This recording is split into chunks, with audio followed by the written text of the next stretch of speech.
Good evening, everyone, and welcome to the North East Non-League Show. And looking back with, and tonight we have Ian Davison, one of our own. Ian, thank you very much for coming on the show tonight. Excellent. Just want to go on before we say about the sponsors by the show: Baywatch TV, Sun and West End, Jade Bell, and proud to support If You Care Share Foundation. Again, thank you so much to our sponsors going on the channel. Looking forward to this one, Ian. And we are. It's like I was saying, it's easier when we're talking about Newcastle United, but going over my own career, it's a little bit nerve-wracking, but I'm sure we'll get through it, and I'm sure it'll be enjoyable. No, some really good, just going through the notes for the week, some really cracking stories to go through. So obviously start with your early days at what a club, Manchester United. How did all that come around at the time? There was a scout, obviously around the Consett area called Jim Hagan. Also went on to scout Sunderland as well. Was 13-year-old. Obviously, I got scouted to go and play for Manchester United. Obviously, I was playing for, at the time, probably one of the best teams in Europe. So my time was spent at Manchester United. We were at Rayton Meadows, and between Hoffel College and Rayton Meadows 2-3 times a week. It was crazy because the Durham Cricket Club shared half of the Rayton Meadows at the time, and we were actually indoors training as well. And my coach at the time was actually Pop Robson. He was absolutely fantastic, Pop. The first year when I was at Manchester United, I was playing with a size 5 football outside of Manchester United, and all I kicked around at Manchester United was a size 3 football. And just the training was just absolutely fantastic. What Pop did, and then every other couple of weeks we got a pop up from either Brian Kidd came up from Manchester, and obviously sometimes Nobby Stiles came up as well. Would you believe the World Cup winner of 1966, which was Nobby was fantastic. Like, he would even with training with kids, he would take his teeth out, and honestly, he would give his all. He was obviously, if he was, when you're looking up to a player like that, he was still tackling kids and getting among us, with his teeth out and doing his little dancing and stuff. Honestly, God, he was a fantastic man. And but when you look up to Brian Kidd, because as you were just small as well. You look up and you just stood up, and he looked like a giant, but his intelligence of a coach was absolutely fantastic what he did with us. And I was just grateful to be there, No, definitely see some huge names there, like Brian Pop Robson, Brian Kidd, Nobby Stiles. What was it like, obviously, training with them kind of a few times a week, but also the players in your age group? I know you mentioned a few names, and I recognise them straight away, some cracking players from the North East. How important was it to kind of get that training by them type of coaches? Well, obviously, I couldn't play school football or anything like that. I was obviously tied down to Manchester United. I couldn't do anything else. Couldn't play 5-a-side or nothing. I'm Stewie Brightwell, Craig Coates, Andrew Armstrong. I mean, Ben Clark was in the year below me, who obviously went on to play for Sunderland, Hartlepool and stuff like that. I mean, it was just fantastic. I mean, it was dedication for a young, for myself. I thought the world was at my feet, as obviously every young kid would. I was just on cloud 9. I really was. Just like I say, I went out to the old training ground, which was a cliff, and we played matches there. But it was because it was regional, because obviously we had school and stuff like that. When you went down and seen the Manchester side and the other side, that was all come together to get the pick of the bunch, which was the best. It was absolutely fantastic, the amount of the quality that was there. And I mean, obviously back then in the day, there was no academy, so there wasn't hundreds of kids to pick from. I think there was only 12 in our group from up here, so you had to be bang on to get picked, Not really good.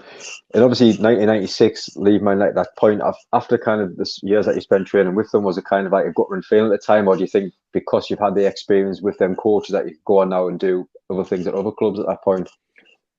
But how it came about when I got released was it was a Saturday. I'll always remember it till obviously the day I passed it was a Saturday morning. I was actually cleaning my boots because my mum and dad used to always make us clean my boots. Yeah. I would have the bucket of water outside in the garden, and I would clean them all off. And the postman came, and there was a letter, and it was from Alex Ferguson, obviously saying that I didn't make it to the next age group, which I think it was that point where you're talking where people's got to start leaving home and be like a big massive dedication to leave your parents and stuff like that. And obviously I didn't. I got the letter off Alex Ferguson. He said I wasn't getting picked to go through. Absolutely, I was devastated, as obviously you know. But then I got a little bit of a lifeline, and that was on the Saturday. A week and a half later, we got wind through that I was going for a trial at Scunthorpe, which was on a Tuesday night. So me and my dad got on the bus, and away we went to Scunthorpe. I didn't do my best, to be fair. I mean, I always remember where the ball came down their left-hand side, and we put it in, and I was about 3 yards out. I slid in, connected great, and then the goalkeeper came along and pushed it around the post. And I think that was me make or break to professional football, I think. And it was like I got wind that there was Wimbledon was interested in us after that, but I never got another call or anything like that. So at that time, I was really rock bottom. I didn't know what to do. I was at an age where I'm just about to finish school, exams, and obviously I've never done no football or nothing through school or nothing like that. And I just didn't know what I was going to do, really, because obviously I went through school giving it the big golden boy saying, I don't worry about school, I'm playing for the best club in Europe. And unfortunately, it wasn't to be. No, it's hard. But I mean, getting on to some good points now coming on. And no, obviously the channel's so massive now for our North East non-league scene, and that's how it kind of all picked up. And you joined Consett in 1997, Colin Carter in charge. What was it like playing Northern League back in them days? Obviously, the age that you came through. I know I used to love watching football kind of back when I first started watching Northern League. It was like just before the 2000s, of some crunching tackles, elbows flying in. What was it like just before then as well? Well, this is funny how, because obviously when I was at Manchester United, when I was at school, I wasn't allowed to play football or anything like that.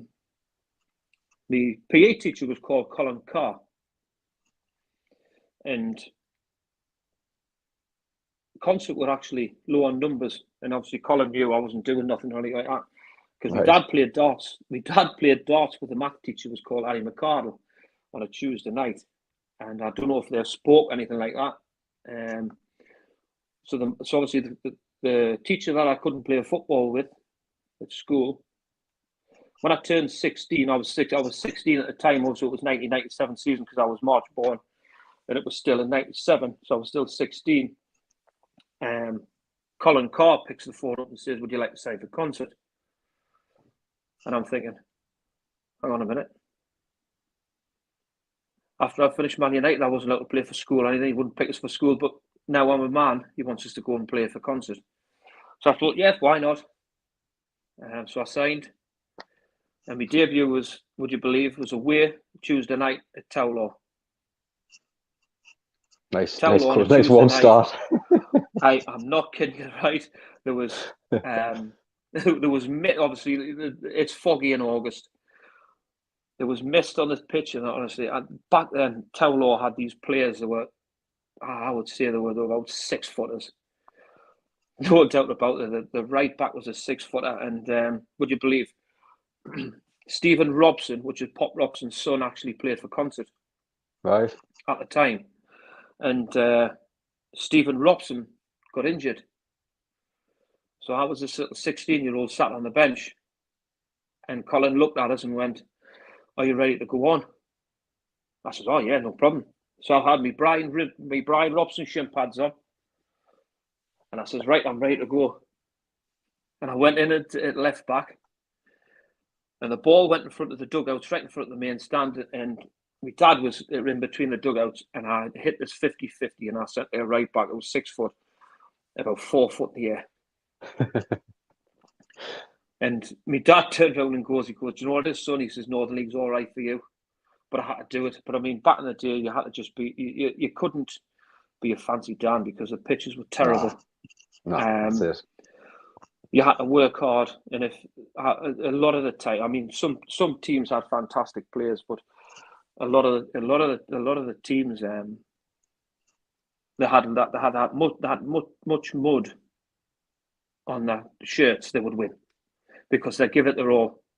Don't get us wrong, there were some fantastic players, you know what I mean? I mean, the ball at the time, compared to these new balls, Jesus Christ, it's like kicking watermelons about. But as we finished the Town game, Colin Corsis, he says, "Oh, fantastic what you've done tonight. I would like you to come back this Saturday." I said, "All right, brilliant." So at the end of the week, my first pay pack at the Consett was £5. Yeah. But I wasn't bothered, right? I wasn't bothered because I thought, I'm playing with adults and I'm playing at Northern League. And my dad turned around and told us that at this level, Northern League now, no disrespect to players or whatever, but Northern League back from when I played right the way through to, I would say, maybe 2015, 16, 17, I thought Northern League at that level was absolutely a real good standard. So my dad just said, he says, "Look, you're just starting off, just, put your feet on the ground and just, let's see what happens, And 20 years later, that's when I finished in the Northern League.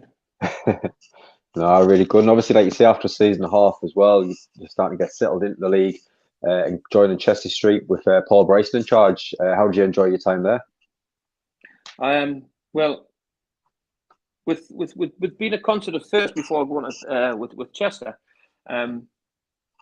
I felt the reason that, I loved every minute when I was at Consett when I first started, but I felt it didn't matter how I played because I was a young kid.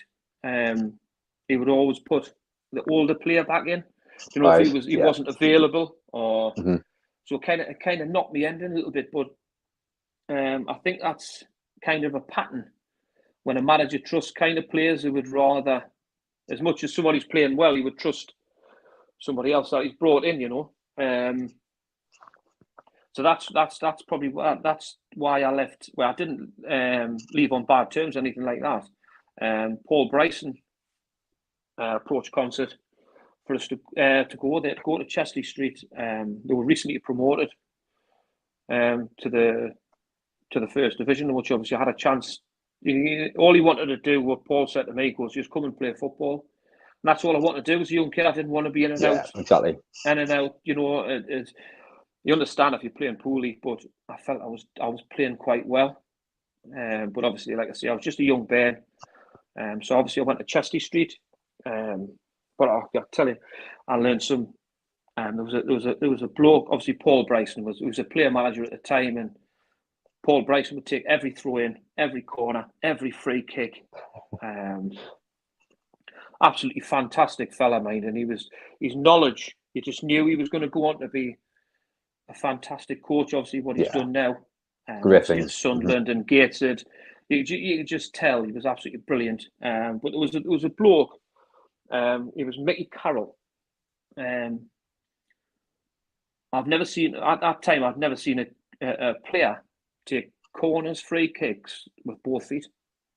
Right. It was fantastic. And then obviously the legend Lenny French, who's at Chester. That's made, I think, about 500 appearances for Chesley Street. But I thoroughly enjoyed it, mate. It was a step what probably helped us massively, to be honest, because I could either went either way if I stayed at Consett. I could either just sat on the bench and been really, really like disheartened. Yeah. If you know what I mean, just by looking at the senior players playing when they weren't as good as me, but in my opinion, you know what I mean. So I was thinking, God, you know what I mean. So I could have sat on the bench. So Paul gives a massive foothold in the Northern League. So I've got to thank Paul a lot, because if it wasn't for him, he made us believe that the Northern League was like for me, and I done well at Chester my first stint. No, really special times, and like you say, you're doing well at Chester Street, but then you go back. I actually go back to Consett in 2001, play over 100 games, getting amongst the goal as well. There, 18 goals at the time. Did you feel like you were kind of now at that age where you're finding your feet in the league? People were talking about you, and kind of making a name for yourself at that point. Again, it was because of Paul. I was playing well at Chester Street, see. Yeah. And obviously, if you're playing well, obviously the manager turns again. It's still Colin Carr, and he wanted us to go back to Consett, and obviously I felt I had something to prove to go back. So I obviously decided to go back. There was a lot of players that were slightly getting older, which made it quite a little bit easier for myself. So I kind of made the left back place like position to me, like myself, my own. And we were getting into me goals. We had a forward, Tiger Halliday was signing from Whitley Bay, and we were playing Ossett away in the FA Cup, and we got a free kick, and it was about the 85th minute to win it, and Tiger says to us, he goes, "I'm taking this." I says, "No, you're not." He says, "I am." He goes, "No, you're not." I says, "Piss off, you old get out the way." He says, he says to me, he says, "If you don't score this, mate," he says, "I am absolutely going to go off with you." And I clipped it straight at the top corner and we ended up winning. Get in. And it was after that, it was just it just seemed the players around us had a little bit more confidence with us. Yeah. Let us play, and I think I scored 10 free kicks in that spell with me 18 goals. And I played Brandon away one night in a cup game, and I scored a free kick down the bottom. I scored a free kick at the top. Then I hit the bar with a free kick as well. So I could have had a hat-trick of free kicks. So that's not very many I scored from open play, but I scored quite a few free kicks. I never used to take penalties. I used to say I'd take my penalties from 25 yards. No, a couple of, like you say, good seasons at Consett, and then joining Tower Law in 2014, quarter through the season. I mean, just going through the change there, Steve Smith goes, Jeff Young takes over, season after Graham Clark in charge, assistant Tom Wade. A lot of managing changes, a lot of things going on. Did you enjoy your time at Tower Law, even obviously because of all the changes in management at that point? Well, helping me, Tower Law move came about was I had a good friend in football called Mark Eccles.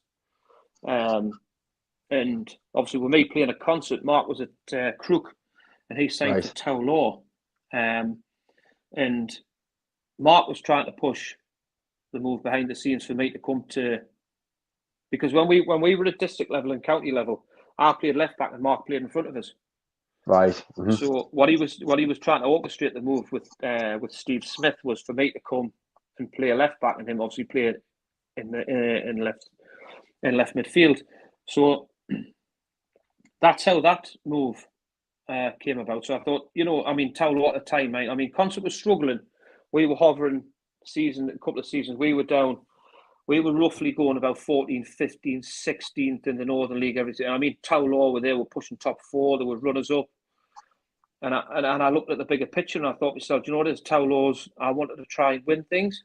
And the way Tower Law was going, I thought, that's probably going to be a step in the right direction for us. So Stephen Smith, I got it with Lee Collins, and I signed for Tower Law. So I signed for Tower Law in the summer, and we started off quite well. we had some good players there as well. Stephen Tobin was there, and Mark Eccles was there. A young Danny Craggs was there as well. We had some great players, and I was in the house one day, and Stephen Smith rang us and goes, "Where's Mark Eccles?" I says, "Well, I don't know." He goes, "You're gonna have to get on the phone as quick as possible, mind." I says, "What for?"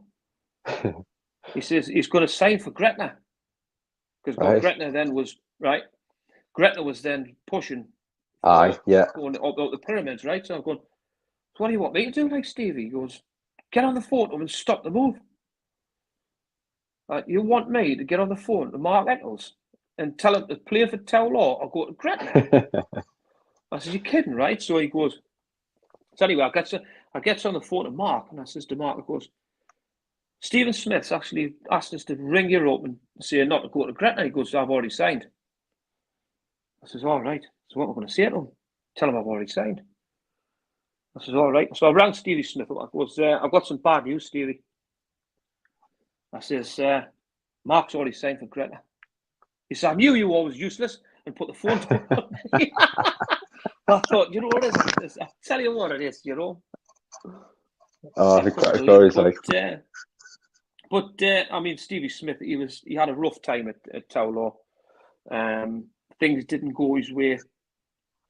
Obviously, he got relieved of his post halfway, 3/4 way through. Jeff Young came in. Jeff Young tried his best at the end of the season. I think Jeff Young went on to manage Eshwinning. After that, he was quite successful at Eshwinning. After that, to the end of the season, obviously, then we got appointed Graham Clark.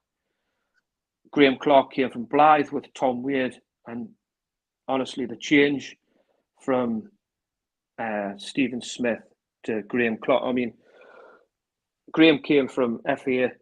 He's been coaching with the FA as well, and obviously Tom up with Blythe, and just everything we did was absolutely first class. It was so professional. It was just an absolute culture change, what everybody was used to, but for the best. Graham Clark he changed me off the ball and on the ball into in my opinion, a much better Northern League player, a strong Northern League player. He's never the skillfulest player, but Graham Clark made me believe that I was always a 7 or an 8 out of 10, and no matter what I did, that's what I was. And Graham got the best out of me, and I can't thank Graham enough for what he did for me personally to make me probably, I hope, a Northern League player that will talk about for a long time, and that's down to Graham Clark.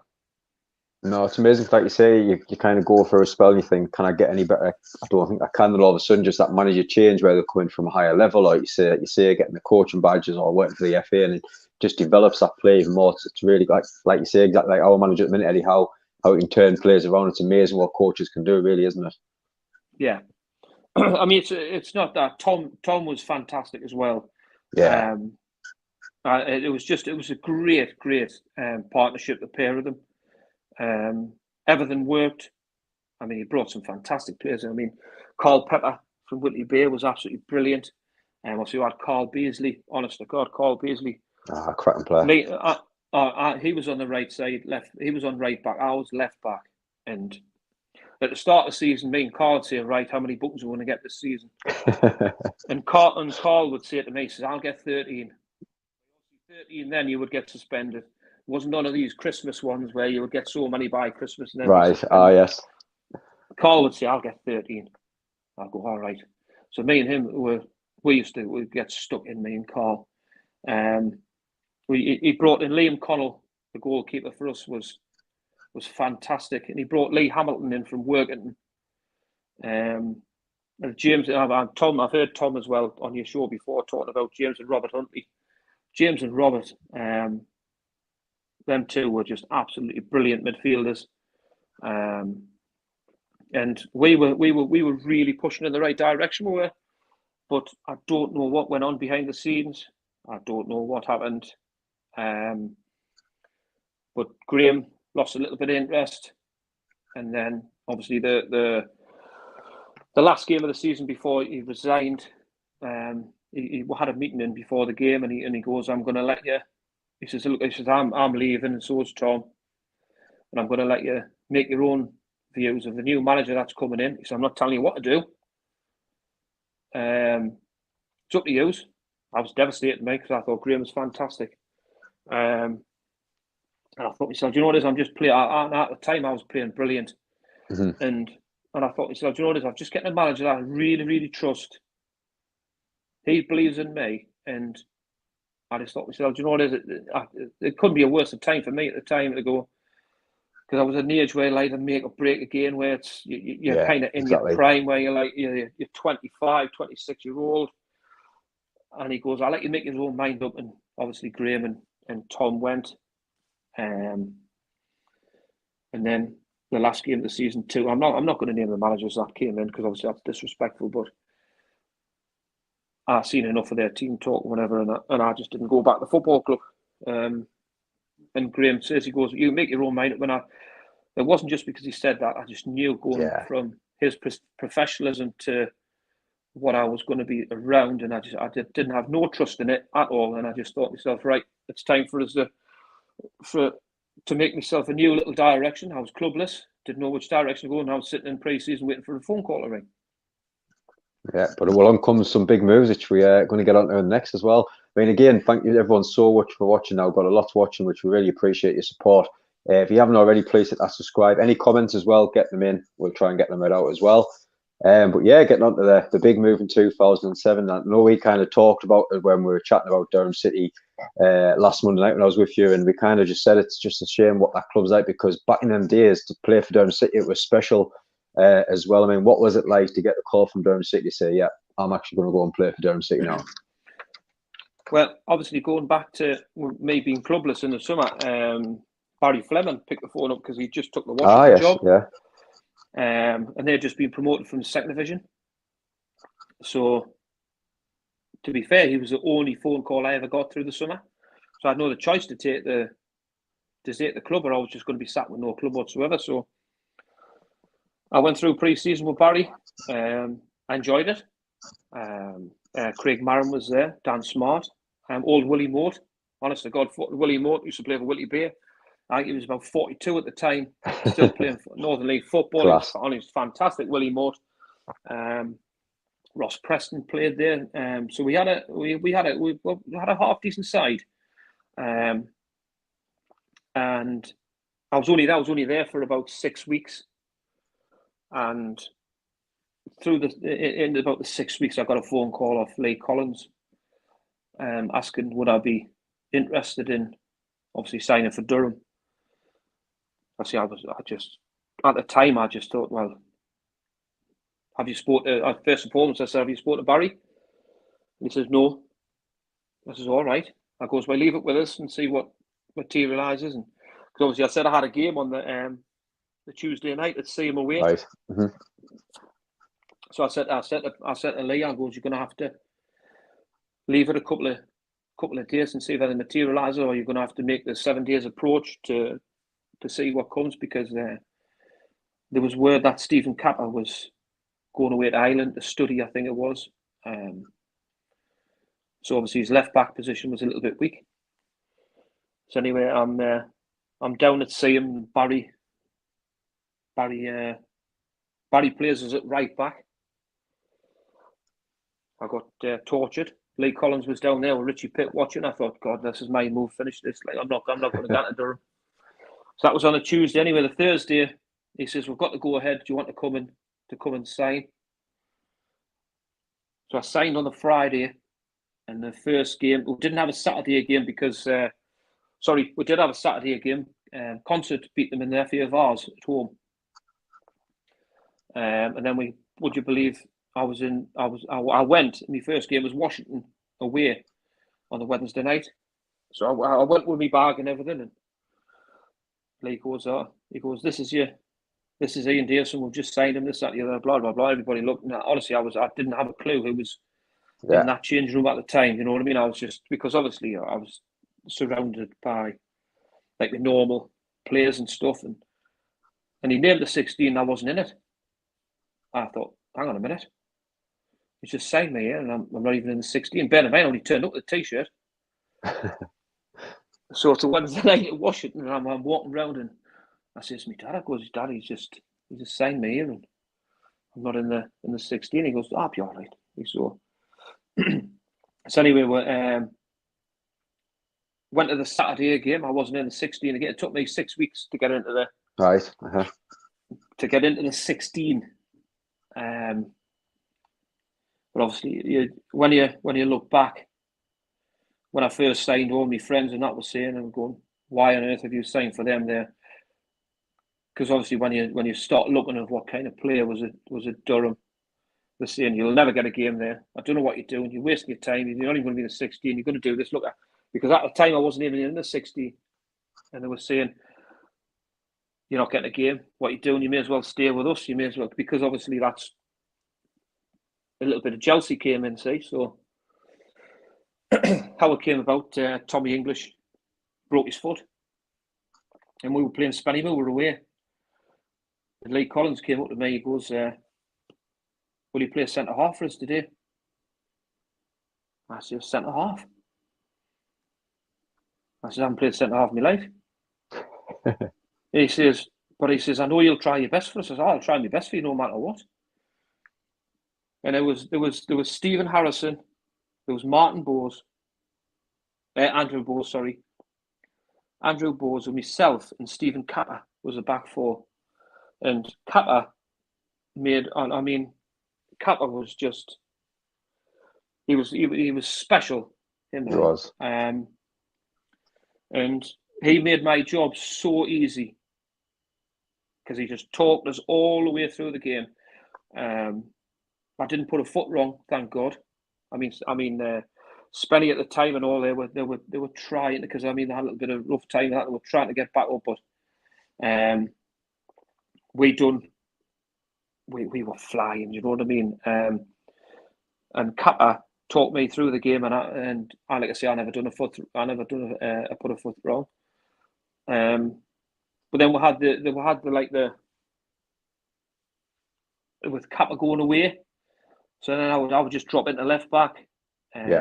Richard Smith would come in, so it was Bosey and Smithy, and then you would have obviously Hara at right back, and that was kind of the back four for a long time. And we were settled, and we were flying, you know. And I would have, when Kappa came back, Kappa would play in front of me, or Stewie Morris would come across. Or it was the team that we had then was just absolutely. Like I say, it took us 6 weeks to get in the squad, but again, it took us 6 weeks to get used to the pitch. It took us 6 weeks to get used to the players that I was playing with, the pace that they had played with. It was like being at a professional club. We trained twice a week, and when it was cold outside, we went indoors. It was just everything was just a professional environment. If we were honestly, would have massage nights. Everything about the place was just absolutely brilliant, and to be a part of it and just to win the league as well was the icing on the cake. But just honestly, the players around you was just unbelievable. Fantastic. I mean, I remember it well. The 2007-8 season, champions, obviously Lee Collins, Richie Pitt in charge, but it was always kind of like a small squad, but like say a very good squad. The likes of Rasher, Kappa, Dodds, English, Harra, Toff, Johnson. I mean, how good was it playing with them type of players? And I mean, that must have been some party at the end of that season, from what you were telling us last week. I mean, it was not just. It was great when you walked into the changing room, because when I first signed, I had the little Irish corner, and it was Jimmy Farrell, Johnny Butler, Rasher, and Kappa, and Jimmy Farrell. He was a singer, and he used to love singing. Right, so obviously he would just be singing songs in the changing room, you know. And then we've got, and then we'd have myself, Lewis Dodds, obviously then Bosey and Smithy and all that. But they had their own little clique in the top corner, but it was it wasn't clicky, if you know what I mean. It was brilliant. Young Calvin Smith, honestly, Calvin Smith never used to hardly see a Dickie Bird, but Calvin was fantastic. Fantastic player, Calvin. And I mean, the chairman at the time, Stewie Dawson, was going, what we'll do is if you're top, by the end of this month, he says, well, I'll pay for you to go out on the drink. So Lewis Dodds would ring me up and say, Stewie Dawson's been on the phone. He says, if we're top by the end of November, we'll go down on the drink. So all right. So anyway, we'd cruise to top, no matter what. So we're in the soccer arena and we're all lashed up and we're on minibuses going down to Durham City Centre. And honestly, we thought we were professional footballers, like, just, it was brilliant, like. And then it was Kenny would set us goals all the time. It was always drinking orientated. We must have been the drunkest league winners in Europe. You know what I mean? So anyway, actually, we didn't actually win the league by kicking a ball. Well, actually, it was a result on the night that actually done it. And Dodgy rang me up. He goes, "We've won the league, you know." I can't remember who. Somebody drew anyway. So anyway, we've won the league. And Dodgy rang. He says, "We're gonna have a massive party after the game on Saturday." I says, "All right." I says, "Right." So anyway, so we'd got the trophy presented. George Courtney presented the trophy outside the ground. It was massive, full stadium, this, that, and the other. And if you can imagine the drinks trolley that came into the changing room and it had like a dome top on, and it was full of Dom Perignon. You're talking the best of champagnes, mate. And I thought to myself, I'm not going to do this again in my life. Because Graham Clark said to me when I was playing at Towler, we got to a semi-final against Benfica at home, he goes, cherish these moments because you'll not get another moment in your life. You'll be very lucky if you play in a cup final, quarter final, win league titles or anything like that. So every time you get an opportunity, you grab it. God, me, I grabbed it. Dom Perignon, I am not kidding you. I was spraying this champagne all over the shop, right? Stewie Dawson walked into the door and went ballistic. Do you realise how much that's costing? I sprayed him. Champion! And I sprayed him, you know. Oh, class one. I mean, one story I've got to make you tell, like, so I was laughing it off last Monday. It was the John Toff story, obviously playing against him and then playing against him again, but it wasn't quite like that, was it? No, it was obviously back with the Washington day when Lee Collins came in. When Barry Fleming says, he says, there's a kid that's came and he says he's a good player, man. He says, could you play right back for us tonight? He's called John Toft. I says, I'm not bothered. I'll play against anybody, you know. So anyway, John Toft, and he started right, and he absolutely ran me ragged. Because obviously with the left back on the wrong side, he knew exactly which way to turn us. He turned us inside out, turned us this way, turned us that way, and we got humped. And I turned around at the end of the game and I walked the change room and I went, lads, I'm sorry, I've just been absolutely tortured for 90 minutes. Thanks to Barry Fleming. So we're going to my Durham days. So anyway, I was obviously worked hard to get into the side. I was playing regularly, I was playing well. I was cock a hook. So obviously I'll get me bag out the car. We're playing Dunstan Fed at home. And I get out of the car with my father and I'm walking down. And I turned around and I seen John Toft get out of the car. And I went quiet. And my dad says, what's the matter, son? I says, that's John Toft, Father. That's who? I says, that's him that gives a right old run around at Washington when he plays for Seam. All right. So anyway, I went to the changing room. Obviously, I was buzzing and all like before, and I went to chair. I was sitting down. I was dead quiet. I was turning around. Obviously, things start going through your mind. I was going, oh my God, John Toft. I'm going to have a nightmare of the day, you know. Anyway, the doors open. Here comes John Toft walking in. We signed him. And I was going, get John Toft. I've never been so relieved in my life when I see John Toft walking in that changing room. Because all the time I've played football, that man, honest to God, I've never had a run around as much as John Toft gave me. And to see that man walk through the changing room, we'd signed him. Oh, it was a game changer. Like, it was absolutely amazing. Like. Class, man. Class. You leave Durham City in 2008. I know, obviously, the promotion, a few players couldn't make that next step because of work commitments and stuff like that. I mean, you left Durham and went to join Nissan. How did it all come around leaving Durham, and did you enjoy your time at Nissan as well? Cracking side, like, you just see teams now like we're going to get on later to Jarrow Roofing as well. Some massive sides that just don't kind of exist anymore now. It's a shame, isn't it? Yeah. Obviously, after when we won the league, it was imperative that Durham was trying to get promoted. Which there was rumours going around a couple of games before obviously we actually clinched promotion that Durham was actually going to try and go to the next step. Obviously, I never questioned my ability one bit because I was surrounded by these players. I knew I could hold my own at that level, no problem whatsoever. The only thing was obviously my work, and work wouldn't allow us to leave early or travel. So we had a meeting.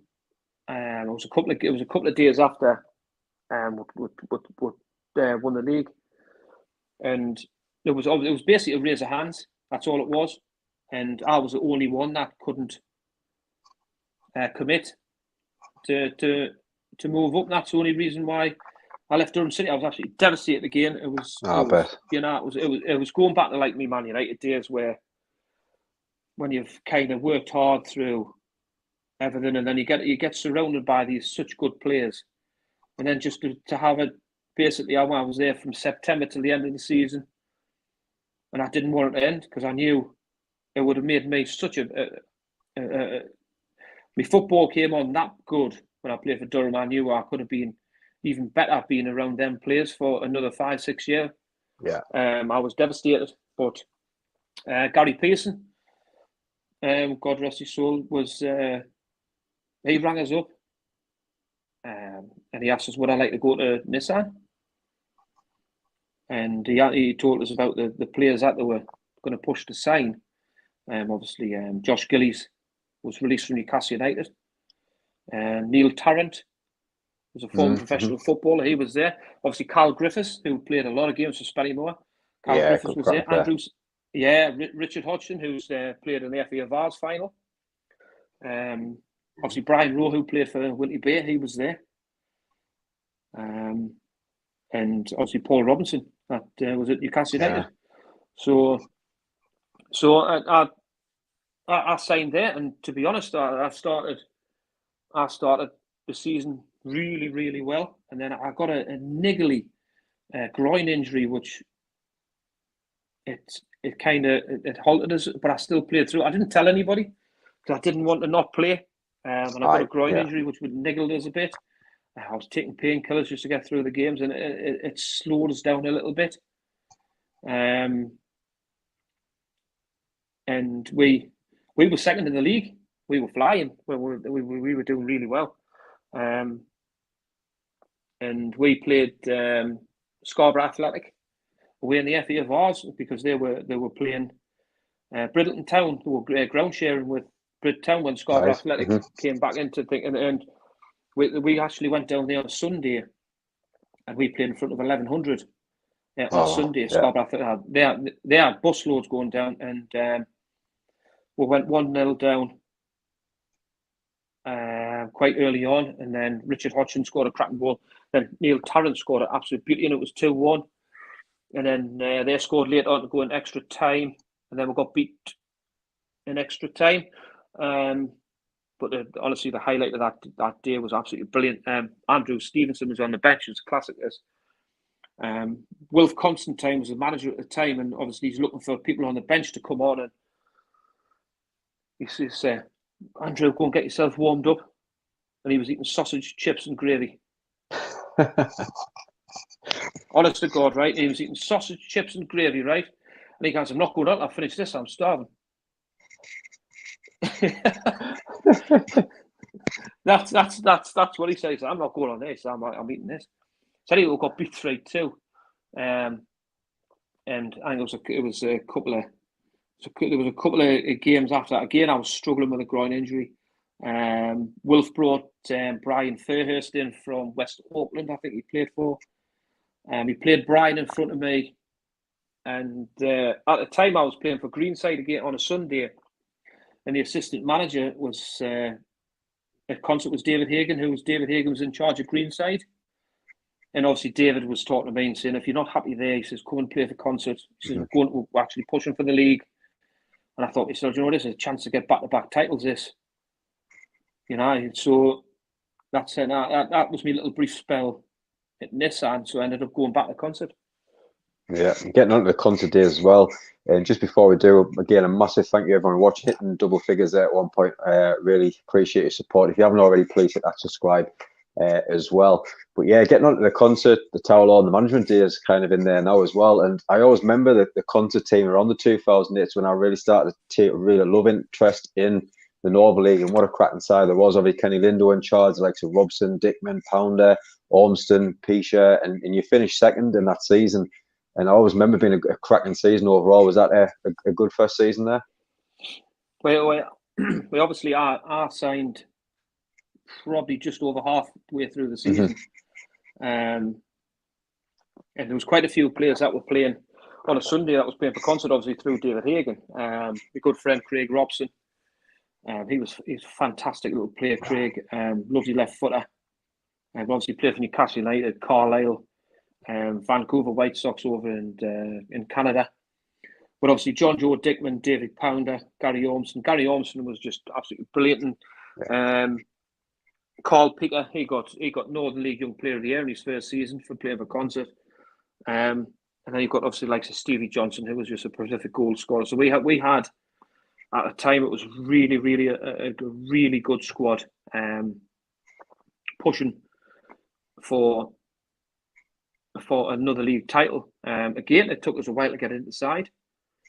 I had this niggle injury, which to help me. I thought I got over it. I got into the side, played about 6 or 7 on the bounce, and then again I got injured again. It was niggled us, and then for the past 4 or 5 games come the end of the season, I couldn't get quite fit.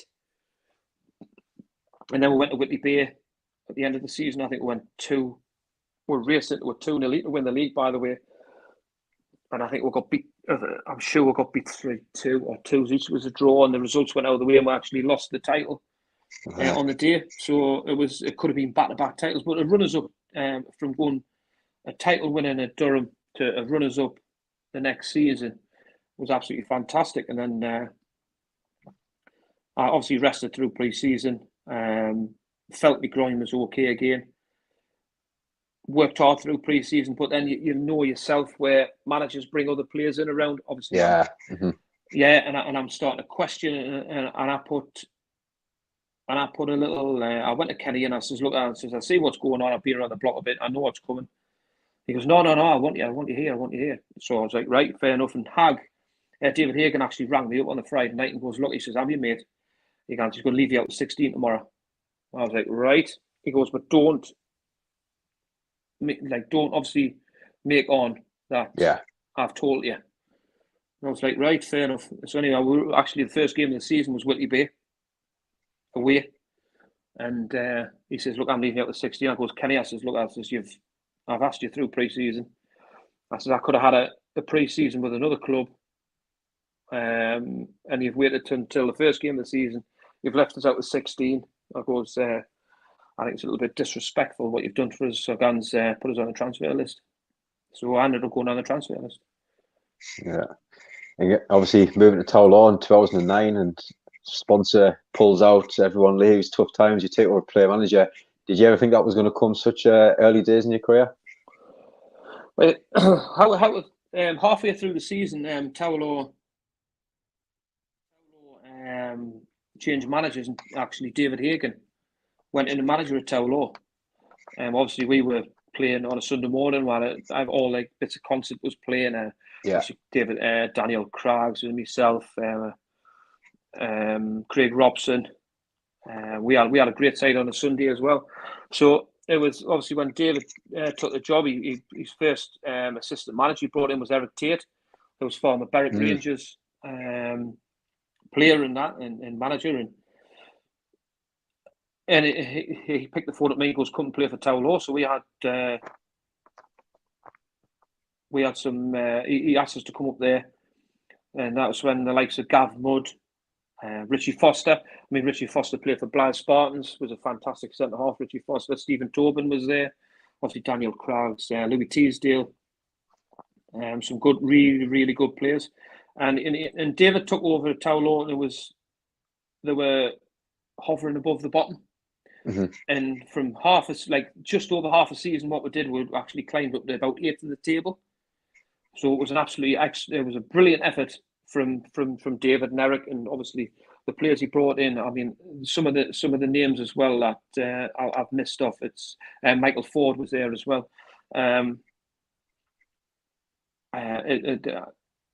It was an absolutely fantastic effort. And then obviously after we had our end of season presentation, it was about 3 weeks after that, David rang us and goes, the main sponsors pulling out of Tower Law. There's going to be no money whatsoever. And David was obviously preparing to bring players in already because he had good contacts, obviously, with Consett and around the area and the Gateshead area and the Newcastle area. And Eric Tate had a fantastic. So he was looking to build to push Tower Law further on. But obviously, with the main sponsor pulling out, he had nowhere to come. So David and Eric resigned. Tower Law had nothing. And the only saviour to this day was obviously myself. I put myself forward. I went into a meeting. There was an emergency meeting after a training session, would you believe? And I spoke to my mum and dad because my dad never missed a training session with me. Right. He never ever missed a training session. My dad was there even when I played. He never missed. The only time my dad missed is if he had a little bit of an ill turn, so he was in hospital or he had a fishing competition down at Cambridge. He was away. But apart from that, my dad was a trainer and everything like that. So there was an emergency meeting, and I spoke to my dad. I said, Dad, I'm going to do this. And he goes, what? I goes, I'm going to go in and I want to be the manager of this club. And he said, where'd you go in? So I actually walked, there was a meeting on, I just walked through the door. And I walked through the door and I sat down and I goes, look, I says, I don't mean to be rude. I says, but I know fine well you've got no people that want to do this job. I says, I'll do it. I says, I will do this manager's job. I says, give me a fortnight, see how many players I can get together. No budget, by the way, nothing. I says, give us a fortnight, and I says, I'll see what I can do. Bear in mind, this is Tower Law in the first division of the Northern League. Yeah, I says, give me a fortnight, and I says, see what I can do. So anyway, going back, obviously David Hagan had he was in charge of Greenside on a Sunday morning, and because they played in the Newcastle League, I was I'd also been allowed to sign for Chopwell on a Consett Sunday League. Yes. Mm-hmm. So I was allowed to play for two. I only played one game in the Consett League. I played every game for Greenside on a Sunday, and because I'd played one game, what they did was they combined the two. They combined the two leagues, so we played against the best in the Sunderland League and the best in the I can't remember if it was the Consett District or the Durham District, and I actually captained the side. And people were going, how come he's captain the side when he's only played one game and we played 30 odd games and whatever. Yeah. So anyway, I was there captain, and what it did was because of that game, it gave me a lot of names from Sunday morning around the Consett area that I took a punt on. Mm-hmm. Yeah, just to say right. So obviously after I've took the Consett job, I've done a lot of phoning about. I managed to sign Greg Halliday. Greg he was at Newcastle United. At the first year, it was like Michael Robson. He was at Hartlepool when he was a kid. These are all the kids that played in this Consett Sunday League. And I thought, you know what it is? I'm just going to get a load of kids that will play for nothing. And then I ended up getting a budget of £400 a week. And I got it, and it was a lad called Stephen Robinson, who was a goalkeeper who was at Wickham. Right. And what he says, I'll come and play. I didn't even ask him. He says, I'll come and play and go for you. I thought, you know what it is? If people's going to ask me to come and do it, and I didn't even have to ask the question. He says, I want no money whatsoever. He says, I'll come and play and go for you. But what Robbo brought was, he brought race nights, poker nights, bands, turns. He was bringing other revenue into the club. You know, he had raffles with signed pictures, which was all adding back into the players. Aye. Mm-hmm. Into the players' budget. And And obviously my dad ran a lottery up there, which again generated money back into the budget.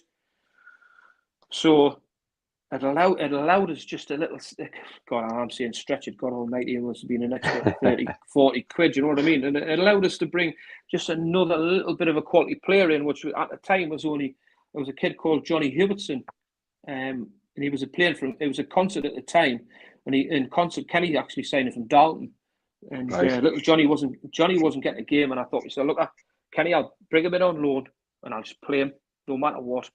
And Kenny says, I no problem whatsoever. And do you know, as I pushed the budget, I gave him 25 quid. And he was over the moon. 25 quid, God almighty. So we finished 14th. We actually finished 14th. And everybody had us, Towlaw, before the start of the season, everybody was saying to us, they were saying, Towlaw won't win a game and not do nothing. We finished 14th. You know, and everything was really, really, like, everything was excited. People wanted to come and sponsor shirts for nothing. You know, they were like, yeah, we'll come and sponsor your shirts. We're doing a 10-mile sponsored walk. Again, we got loads of money in. And then the budget got upped slightly, and I mean slightly, for the next season. And then obviously, just because my budget got up a little bit, the expectation levels just was like, aye. You know, everything was just evident. You know, it was. Hang on a minute. This club would have been folded out of extinction if it wasn't for me sticking my chest out and doing something. Then the next season, don't get us wrong, mate. I had a chance. I bought again my friend in Andrew Thompson, who was at Shildon at the time. I got him on loan. I brought Stewie Morrison, who was at Durham. I got Stewie there. I got a kid called Mark Nixon. He was at Carlisle. He scored 45 goals for Walk on a Saturday. I got Stephen Turnbull from Bishop Auckland, Lewis Brown from Bishop Auckland. So we had an okay side, but the Northern League moved forward quicker than Towlaw ever did at that time. Yeah. And the likes of Whitney Bears, and you know, it was just that next level which we just couldn't compete. It ended up being where I was actually paying money out of my own pocket to try and play players for travel, because I didn't want to travel. I was putting money in, and it was just, you know, and then I got disrespected off the club. I thought myself, you know, I've given it everything. I'm actually paying players out of my own pocket, and they weren't happy. And to be honest, I couldn't see a situation where they couldn't be happy, because if you turn the clock back a year, the football club wouldn't have existed. Yeah. And you've got these kids coming in. As much as, do you know what it was? Because they're looking at the likes of Lee Hamilton. That was at the club where Graham Clark brought them in, and Lee Hamilton at the time was probably getting over £100 a week. And he's coming in for next, and now he's probably just looking at the name and going, look at that. He's got Lee Hamilton in. He's got Stuart Morrison, Andrew Thompson in from Shildon. And instead of looking at the bigger picture, I think they were looking at names. Yeah, and not as like the other clubs were moving so fast compared to Towlaw, and it was. I just felt so disrespectful, especially when I was putting money in out of my own pocket. Aye, that's the thing, isn't it? Again, I done the right thing. I got the players together, told them I was resigning, not because of them, not because of my league position, not because of anything, just because I got disrespected by the club. And people know Towlaw. I mean, there's great people at Towlaw, great people, but there's a certain person that disrespected me, and they all know who it is. It's such a shame, but I can't fault them lads what they did for me first season and second season. I just cannot fault the effort. I mean, some of them kids were coming in and they were travelling to Penrith on a Tuesday night. They were getting paid £10, you know, and they didn't even ask for the pay packets or nothing. They were just, some of them, because we had raffle players pool and that, and they got nothing because they would have as well. Yeah. Some of them they would have dirty boots, so the pay pack would go straight back. But they would get the money back at the end of the season, if you know what I mean. So it wasn't about the money, them lads. They give their all. I mean, the first season was absolutely brilliant. To finish 14th with no money whatsoever was just absolutely fantastic. And them lads were brilliant, them lot. Nah, really, really good. You then have as assistant at Chelsea Street, but I mean, getting on to the big one for me is the Jarrow roof. And I always remember back at that point when clubs always trying to go, right, we're going to make a big push for this, or we're going to do that. And I always remember the buzz on social media, the players coming in the 2013, 16, obviously playing as a player, then assistant manager, winning promotion to Division 1, Ernest Armstrong Cup, 7th in Division 1. And I just remember the buzz of the club and like people signing for the club and the next step wanting to push on and push on. How good was it those times at Jarrow Roofing? Well, I signed as a player. Benno and Dean Nicholson were manager. I'm not saying manager. He was joint manager, and Dino was assistant manager with Richie. As a player, and we had a few. We were flying at the start of the season when we had Stuart Nicholson was probably one of the best players I've ever been around. He was unbelievable, that kid. And we were because obviously the aim was to get promotion because we were in the second division. Yeah, we put a lot of infrastructure in back with obviously the media side. There was signing first division players to get straight out, and things didn't quite work out for Paul Bennett. And obviously Dino stayed around for a little bit. We always knew that what was going to happen. That was Dino was going to leave, which left. I think it was about the October, November. Richie rang us and said, "Would you like to be assistant manager?" Because obviously I had managerial experience. I goes, "You got to remember, Richie, that I'm here as a player." Yeah. I says, "I'll help you."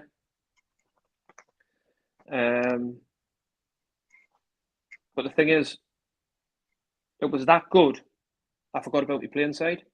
Aye. Mm-hmm. And I was honestly, mate, I wasn't bothered about the playing side. The first season, we had okay players, right, just to get the job done, to get over the line. And when I went to Wilton, we got it right at the end. We went to Wilton away and we scored a couple of quick goals to get promotion. And obviously we won the Ernest Armstrong. So in my first season, I helped promotion to Division 1 and obviously won the Ernest Armstrong. But it was the season after that, which was up there with me Durham days. That was just class life. It was unbelievable. Some of the players that were pushed through. The kids that we had. Obviously, the likes of Danny Carson was a right pain. He would never sign a form, Danny Carson, after pre-season. I think because he knew he wouldn't do pre-season. But Danny Carson was just. He obviously went to play for Morpeth in the FA Vars final. Wayne Phillips, we got Wayne. Wayne was just exceptional. I signed Corey Barnes. I brought my friend Louis Teasdale to the club. Alex White. Obviously, John Campbell. But it was a classic, obviously, because we were crying out for a forward.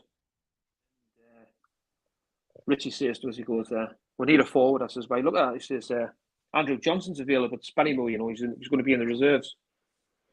I says, "All right." I said, "Do you want me to ring Jason up?" He goes, "Aye," because Richie, he says, "I'm not good at ringing people up, you know. I'm not good." I says, "All right." I said, "I'll ring them up." So anyway, I rang Jason up. I says, "All right, Jason." I says, "Andrew Johnson." "Aye, he's out of your money level, mate." "All right." My gan's "All right." He says, 10 grand. I says, "All right." I said, "No bother." Gan's well. I says, "Well, what are you going to do?" He says, "Well," he says, "Money talks." He says, "This what goes on." I says, "All right, no problem." So anyway, I rings Richie back up. I says, "Richie says, want 10 grand." He says, "I'm not paying 10 grand for him. I'm not paying that." So anyway, I says, all right. Anyway, so it goes there. About 4 hours later, Richie rings back. He says, "Get back on that phone to him, that Ainsley. Strike a deal." Not getting that. I says, "All right." I says, "Right." So anyway, just as I was getting back on the phone, I says, I said, "Do not ring Jason Ainsley." So I'm getting John Campbell for nothing. All right, so I go, right. I says, "Right, okay, so all right." So I ended up getting John Campbell for nothing. So obviously Campbell and Louis Teasdale was just brilliant. Honestly, Louis done all the hard stuff, all the hard work, and John Campbell was absolutely brilliant. Hence, that's why he signed for Oxford. Yeah. Goals season, for fun, wasn't it? But I mean, I signed Corey Barnes as an old Corey was absolutely brilliant. We signed Jack Errington, who was obviously worked with Eddie Howe at Burnley. But the signing for me, what I done was just my mate was playing on a Sunday, I would say the Saturday afternoon, and he rang us up. He says, "There's a bloke playing over in the Hexham League." And he says, "You've seen nothing like him, mind." And I said, "Who was he?" He says, "I don't know." I said, "You're going to have to do a little bit of more digging about him." Like he says, he's a left footer, and he says, honestly, he says, "I couldn't get on." He says, "He was just spraying the ball all over." I says, "All right." So he rings us back. He goes, "It's Peter Levin." I went, "Who?" I go, "It's Peter Levin." I go, "Who plays for Oxford and MK Dons?" I went, "Aye." I went, "Get me his number." So anyway, I says to Richie, I rang Richie. I said, "Richie, we've got a chance here to sign Peter Levin, mind." "Who's he?" "Peter Levin, man." This is MK Dons. So anyway, the media bloke at the time was Andy Hudson. So anyway, I says to Andy Hudson, "Andy Hudson, we've got a chance to sign Peter Levin here, mind." So obviously Andy Hudson must have gotten on to Richie and give him the spiel, you know. So obviously Richie's rang me back. "He's cock a hoop. We're going to sign Peter Levin, this, that, and the other." So I rings Peter Levin up. I says, "Look at Peter." I says, "Obviously in Davison, Jarrow from there. I've got wind that you're down in this, that, and the other. You're looking to play." And he goes, "I'm not looking to play." I says, "What?" He says, "I want to be doing my coaching and that." He says, "But I haven't got a job." I says, "Well, how about you come and play for Jarrow? And at least you get a little bit of money until you find your job." He says, "I'll do my coaching." And so he's all right. So anyway, I pushed and we got Peter Levin signed. And I actually went to Greenside Club. Honestly, I went to Greenside Club and signed Peter Levin in the lounge in Greenside Club. Right? And Peter Levin was... honest to God, Peter Levin. I mean, we played his debut. John Campbell was injured. We played Dunstan Fair away, right? And Campbell had this mysterious hamstring injury. And he's sitting on the bench, right? And obviously, who's this? Peter Levin, whatever. And honestly, Peter Levin gets the game by the scrum. And he's spraying balls all over.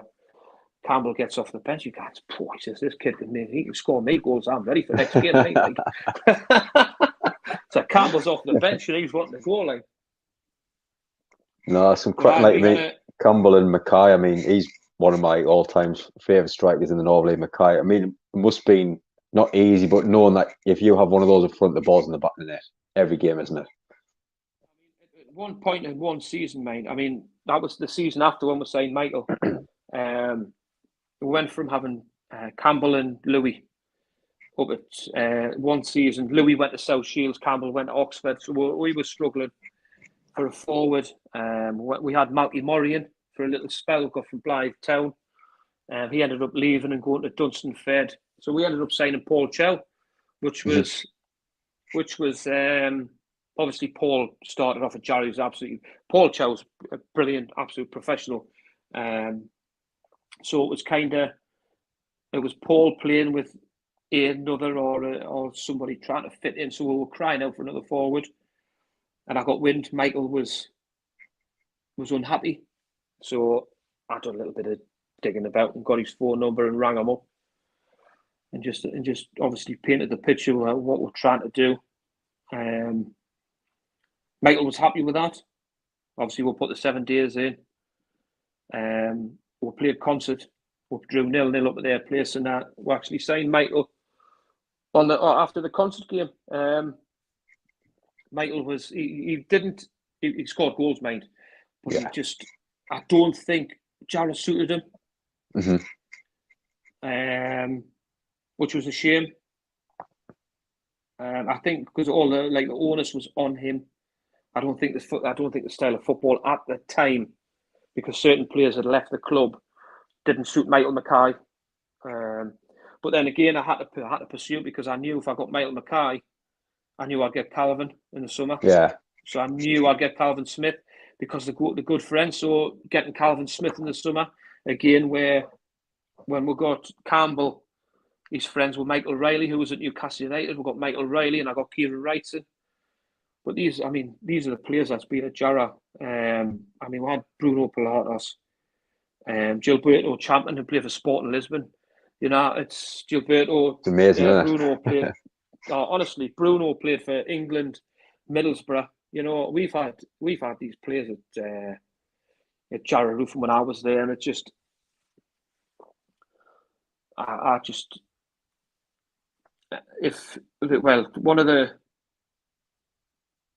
one of the reasons why I think if Richie trusted me more, because obviously Richie, I can't stress enough what Richie and Jan did for that football club. When you talk about a family-run club, people see a lot of Northern League clubs are family-run, right? And I've been through I've been around a lot of Northern League clubs, right? And there's not many, I would say, family-run. What they classify as family is completely different to what Jarrow Roofing was. Dunstan Fed at the time was one of the best run clubs that they had about 16, 17 people on the committee. Just on the committee, by the way. Then you've got all your volunteers around the ground and all of that. And then other clubs will say, yeah, it's a family-run club. We've got this volunteer. No. Jarrow Roofing, Richie, honestly, right, when I used to work at Consett at the time, and I used to leave my house at 6:20, right? And Richie had already rang me before that. Yeah. So I picked the phone up, right, and I said, Richie, where you at? He said, I'm down at the ground. He said, I've already sorted the lads out, because obviously he's got his own roofing business as well. He says, I've sorted the lads out with the jobs. He says, now I'm down the ground. He says, I've got the pitches to cut. I've got the lines to mark. He says, I've got to get all the strips sorted. Jan's got it, and this is nearly every day of the week, by the way. Class, man. This is absolutely full on for this man. And not only that, he'd have the cricket on one side. He would do, and then that was, I can't commend what that man, no other man I know could do what he did at Jarrow. And Jan, obviously, he had his other family members working behind the bar. He had other family members taking flags in. Honestly, it was non-stop, and that was a family-run football club, and it was just such a shame the way it ended up. But what frustrated me more was what I put that much in to Richie, and he trusted us. Mm-hmm. And just because things were not quite right, I don't think he gave us enough trust back, because he said he wanted to take a little step back. You go back over the years, who's been around Richie. When I first took the managerial job on, everybody said to us, you're on a hiding to nothing with Richie, because we've been there and we've done this, and Richie doesn't give you a lick of dog. I can't speak highly enough of Richie, what he gave to me. He gave me such reign of what he allowed us to do. I worked alongside Mick Mulhern at Jarrow. Mick was fantastic, honestly, brilliant. But when Richie he said to me, I want to take a little step back, which I understood. God, why wouldn't you? But then he kind of disrespected us by bringing somebody in above us to then say I was a coach when I was assistant manager. Mm-hmm. So I was getting kind of downgraded. So all I said was, why don't you not just give me the role? And if I'm not doing my job right, then sack me. You know what I mean? Yeah. Then relieve me of my duties. Then give another a shot at it, because I believe the players that. I look at their names now. It flabbergasts me. How Jarrow Roofing has not won a domestic domestic title, or even a runners-up, or a cup, or anything like that. The amount of top-class players. I've got 1, 2, 3, 4, 5, 6, 7, 8, 9, 10, 11, 12, 13, 14, 15, 16. I've got a squad there, right? Me Durham there, I picked 10 out. I've got a full squad there at Jarrow that could get into that Durham side when I won the league. Nice. Yeah. But But that's for putting that much in for Richie, and I mean, it knocked me ending a little bit. I just thought, I need time out. I need time away from it, So that's what I did. So, I mean, you say you retire at 36. Obviously, do you miss the game now? Do you think you'd ever return to management, or do you think you've kind of been out of it too long now? Or I think I would be more frustrated now. I don't think because when you're around players from day one to what they are now, yeah, I don't think they take football seriously enough. Like they don't, definitely not. What they used to. And I mean, can you imagine a player now? I mean, I've heard rumours now that there's so many players now they're wanting £80-90 just to play football. I mean, I played for a fiver and I couldn't care less. Yeah. I mean, the top player at the time was Jeff Sutton. He was a contracted player. He was a fireman at Consett when I first started, and he was on £30 a week contract. Right. God almighty, can you imagine these players now going? I mean, they just wouldn't do it, So to get you, I mean, some of these players I've named, man, are just. Then I don't think I could do it because I don't think I'd go and search. If I'm trying to buy, if I went back to management, I'll probably look for and try and search for the players and the names of the talent what I've been with. Yeah. And I think I would find it really difficult. I mean, I've watched a couple of games, and you have the odd standout player because all your top sides in the Northern League now have moved on. Exactly. So they've gone up into the pyramid. They've gone up in the pyramid. So the lower the first division and the second division is obviously it's going to deteriorate because the top sides are taking all your top players that's moving on. So, like I say, you'll get your half decent players that'll do all right for you. But I think I'd be very, very frustrated. I mean, I don't miss it. I must admit, I don't miss it. I don't miss the waking up on the morning thinking, God, or the phone calls to say he's not here. What are we going to do? This is that. Yeah, because when you train twice a week and you prepare, you'd have your team sorted out for the Friday night, and then be like all of a sudden you're 3-4 men down on a Saturday, and then all of a sudden you haven't got a team or whatever. I don't miss that, but I mean, I tell you what, there's some players I stay in contact with now that are good friends of mine. I've met some fantastic players through my time, and I'm absolutely over the moon and honoured to the players that I've played with.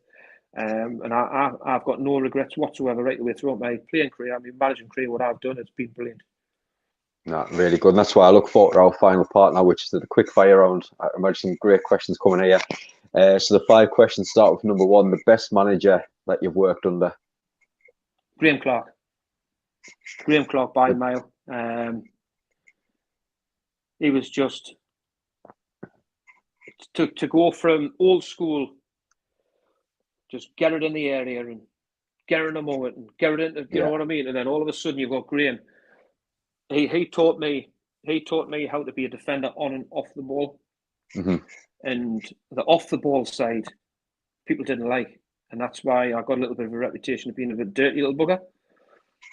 But Graham taught us how to be clever. And he turned us into a man as well. He just taught us how to play in the right way. He just gave us a lot of knowledge on and off the field as well. He was just a fantastic manager. Obviously, Tom was brilliant as well. It was just a great pairing. The pairing was just absolutely fantastic. The pairing, but Graham Clark was fantastic. What a man! Very good. Best teammate like you've played with? Very hard one. This one.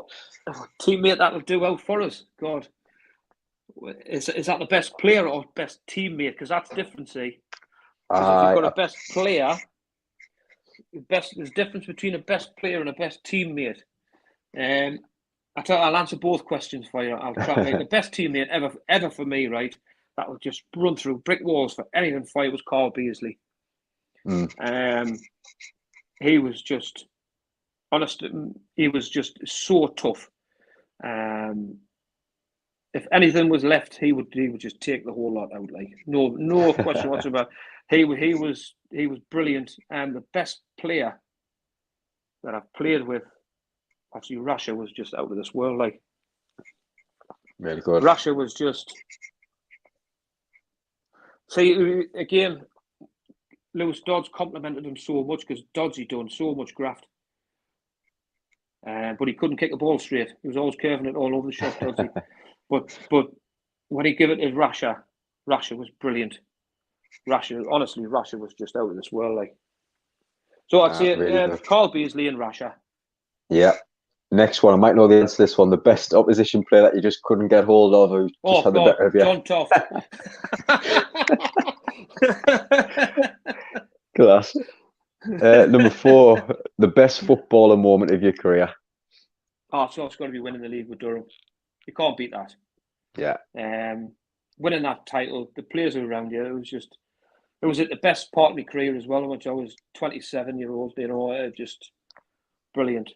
Best, I was fantastic. It was the first as well when it was the start of the journey, which was absolutely sad where the clubs ended. That was the start. Yeah. That Durham wanted, and that was the path that they had to get that done.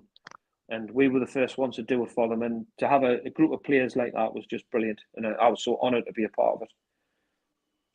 And the final question, the funniest football moment that you've kind of seen in and around changing rooms, bus rides, anything you've seen over the years? I've seen so much. Like, but when I see your question, I'll go back to the Sunderland Nissan. Honestly, I could name so many. I could go on for ages. But going back to the Sunderland Nissan about the sausage and chips and gravy, right? So anyway, Andrew Stevenson goes to get us. I make me sausage and chips and gravy. So we'll get beat. On the way down, Brian Rowe. This is Sunday morning because we're drinking. Anyway, on the way down, Brian Rowe was half cut. So Brian Rowe's full of the drink going down. He's starting as well, by the way. Andrew Stevenson has sausages, chips and gravy before he goes on. So we'll get beat and we're coming back on the bus and we're all having a drink and this, that, and the other. Wilf Constantine's at the front. And all we can see is this flames belching out the back of the bus. And the smoke, honestly, you've seen no like it. Gary Pearson has got his top off. And Gary Pearson has got all his legs and his arms on the top of the bus, right? He's set fire to his chest here. Honestly, I've never seen anything like it, right? There's this flames going out. And honestly, Wilf Constantine goes, if it's not Brian Rowe being fucking pissed, if it's not sausage chips and fucking gravy, he said, I'm going to put a fucking bonfire out the back of my bus and you're my assistant manager, you bastard, yeah. Oh, class one. Oh, it was brilliant. Honestly, it was brilliant. Oh, absolutely love this scene. But no, again, just before we go, a massive thank you to our sponsors, Baywatch TV, Sun and West End, Jade Bell, and proud to support If You Care Share Foundation. But Ian, honestly, thank you so much for coming on to share your stories. Nice chat about yourself rather than Newcastle for a change. Have you enjoyed it? It's been different. I've enjoyed it. I feel more comfortable talking about Newcastle because it's present. It could be because when you talk about Newcastle, obviously everything's present and everything's fresh. Yeah. And then when you've got to think about, God, I've got to go back to 1993, 94, and everything what you've gone through, and then you don't realise how much you've actually done over such a long time. And then when you try and, like I said, you're scared in case you miss people out. Now I apologise if I've missed certain people out, but of all the people I've played with, I've got to thank every single one of them. I've got to obviously thank me mum and dad. Me mum and dad's obviously supported me no matter what. Let's say my dad never missed a training, training session, home and away, and my dad was the only one I know that can make a rollie on the other side of Towlaw in the wind with one hand. Because obviously when I'm playing on the left side of the stadium on one side and it goes over the other side of Towlaw, my dad would go on the other side and he'd make a rollie like that and he'd bother and he would do it. I can't, like I say, if I've missed anybody, I apologise, but I've been surrounded by some special people and special players, and like I say, I'm thank you for all of them. No, amazing, absolutely amazing. And like you say, we've got a lot more coming up this week as well. Former Newcastle player Martin Britton coming on Thursday night to give his thoughts on his time at Newcastle. I mean, some of the stories going to have Sir Bobby Robson, Alan Shearer, Bellamy, the times that he's played in Europe. It's going to be absolutely fantastic, that one. So I can't wait for that. And the next Sunday, obviously Turnbull Part 2 coming on as well, which we can't wait for that as well. David Bolam, top interview. Thank you, David. Thank you very much for watching. Again, everyone that's been watching all night, hitting double figures pretty much all night as well. So really appreciate your support as well. But Ian, yeah, thank you so much and everyone for watching as well. And I hope you enjoy the rest of your night as well.